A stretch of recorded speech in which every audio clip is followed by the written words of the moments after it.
mich jetzt verstehen. Bitte glaube mir, wir werden es zusammen überstehen. Wir fahren diesen Berg gemeinsam hinunter. Hier bist du nur im Gefahr. Zum ersten Mal seit Ewigkeiten bin ich für dich da.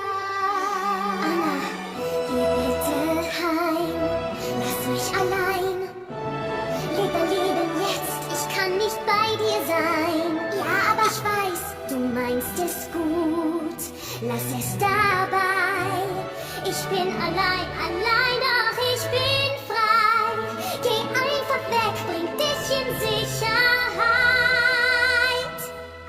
Sicher sind wir nicht, das heißt, ihr seid es nicht. Denn du weißt es noch nicht, was weiß ich denn nicht? Arende liegt tief, tief, tief im Schnee. Was? Du hast dafür gesorgt, dass alles im Schnee versinkt. Wie ein ewiger Winter. Ewiger Winter? Schon in Ordnung, du lässt das einfach wieder tauen. Nein, das kann ich nicht. Ich weiß nicht wie. Ach Quatsch, natürlich. Ich weiß, du schaffst das. Zum ersten Mal seit Ewigkeit ist da nicht Zeit. Ich bin nicht frei. Ich entkomme dem Sturm in mir.